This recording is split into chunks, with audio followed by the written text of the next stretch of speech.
Assalamualaikum warahmatullahi wabarakatuh. Halo siswa kelas 2, bagaimana kabar kalian untuk minggu ini? Semuanya pasti sehat kan? Dan jangan lupa harus tetap rajin belajar.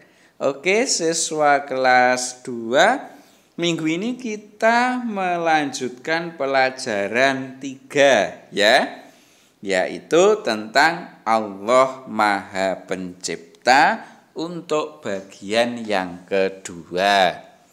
Bagian yang kedua ini kita akan membahas Al-Khaliq.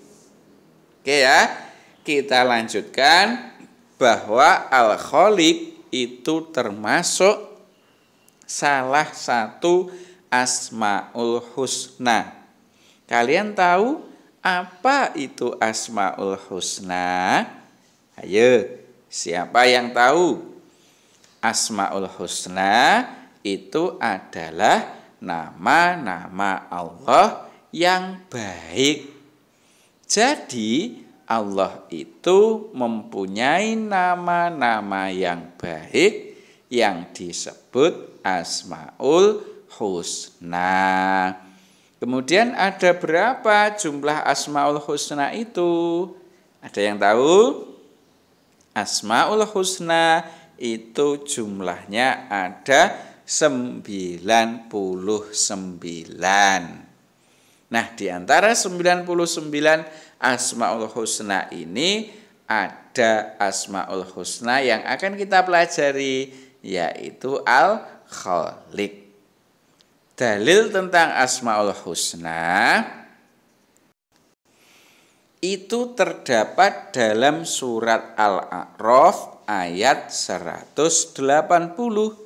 Bunyinya bagaimana? Bunyinya seperti di bawah ini. Ayo kita baca bersama-sama. Bismillahirrahmanirrahim. Walillahil asmaul husna fad'uhu biha. Artinya adalah, dan Allah memiliki asmaul husna atau nama-nama yang baik, maka bermohonlah kepadanya. Nah, itu merupakan dalil tentang Asmaul Husna. Berikutnya, Asmaul Husna yang akan kita pelajari yaitu Al-Khaliq, yang tulisan Arabnya seperti ini ya. Al-Khaliqu. Artinya apa Al-Khaliq itu? Al-Khaliq artinya adalah Allah Maha Pencipta. Jadi Allah yang menciptakan semuanya. Dan ciptaan Allah ini disebut makhluk. Al-Khaliq ini ya, yaitu pencipta, yaitu Allah. Dan makhluk itu yang diciptakan Allah, yaitu seluruh alam beserta isinya. Seluruh alam beserta isinya itu apa? Ya bisa manusia, bisa hewan, bisa tumbuhan, ya macam-macam.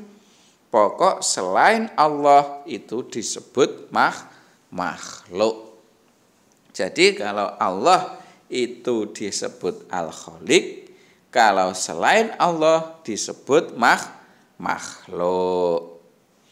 Kemudian contoh ciptaan Allah atau contoh makhluk. Apa saja contohnya? Ini yang pertama. Ini apa? Ini adalah gunung. Gunung ini namanya makhluk, yaitu makhluk yang tidak hidup. Kemudian berikutnya ini. Apa ini? Ini adalah lautan. Lautan itu juga makhluk. Berikutnya selain lautan, kemudian ini ada bulan, ada bintang. Itu juga disebut makhluk. Ada juga ini tumbuh-tumbuhan ya, ada pohon, ada rumput-rumputan. Ini juga disebut makhluk. Pokoknya semua selain Allah itu disebut makhluk. Berikutnya sekarang ciptaan Allah atau makhluk. Yang pertama, ciptaan Allah atau makhluk itu ada yang kelihatan, ada juga yang tidak kelihatan. Makhluk yang kelihatan contohnya apa? Contohnya ada makhluk hidup. Makhluk hidup itu manusia, hewan, tumbuhan, dan macam-macam. Itu namanya makhluk hidup. Ada juga makhluk kelihatan tapi makhluk mati. Makhluk mati itu contohnya ada gunung, langit, dan lain-lain. Berikutnya untuk makhluk yang tidak kelihatan itu disebut makhluk gaib. Makhluk gaib itu contohnya apa? Contohnya ada malaikat, kemudian ada jin, ada setan, dan lain-lain. Ini disebut makhluk gaib. Nah, makhluk yang paling sempurna adalah manusia. Jadi di antara makhluk ini tadi ya, makhluk gaib maupun makhluk yang kelihatan, itu yang paling sempurna adalah manusia, yaitu kita. Makanya kita harus bersyukur karena kita diciptakan Allah sebagai makhluk yang paling sempurna. Berikutnya, sekarang tugas manusia sebagai makhluk yang paling sempurna. Tadi kan sudah dijelaskan kan bahwa manusia itu sebagai makhluk yang paling sempurna. Karena paling sempurna, maka manusia itu mempunyai tugas. Tugasnya apa saja? Tugasnya yang pertama adalah bersyukur. Ya, ini merupakan tugas manusia yang pertama. Kenapa harus bersyukur? Karena kita diciptakan oleh Allah sebagai makhluk yang paling sempurna. Berikutnya, tugas manusia yang kedua adalah tidak boleh menyombongkan diri atau tidak boleh tinggi hati. Jadi kita itu tidak boleh sombong meskipun kita sebagai makhluk yang paling sempurna. Karena kalau kita nanti sombong, maka kita akan dimasukkan ke dalam neraka. Kira-kira kalian apa mau masuk ke dalam neraka? Tentu tidak mau kan? Sama, saya juga tidak mau. Makanya kita tidak boleh menyombongkan diri. Berikutnya, tugas manusia yang ketiga yaitu tidak boleh putus asa. Jadi kita itu tidak boleh putus asa. Misalnya kok dalam melakukan sesuatu kita mengalami kegagalan, maka kita harus selalu mencoba lagi agar tidak gagal. Tidak boleh kita putus asa. Kemudian tugas manusia yang keempat adalah mengelola dan memanfaatkan alam dengan baik. Alam yang ada di sekitar kita itu oleh Allah diciptakan untuk kepentingan kita.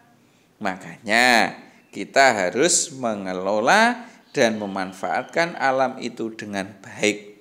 Kita tidak boleh merusaknya. Jadi harus kita pelihara, kita kelola dan kita manfaatkan dengan baik. Itu merupakan beberapa tugas dari manusia. Nah, kesimpulan kita pada materi kali ini, yaitu materi Al-Khaliq ini adalah yang pertama, Allah itu mempunyai Asmaul Husna Al-Khaliq, yang artinya Allah itu Maha Pencipta.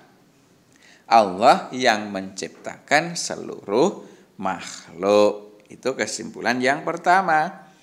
Kesimpulan yang kedua, ciptaan Allah itu ada yang terlihat, ada juga yang tidak terlihat.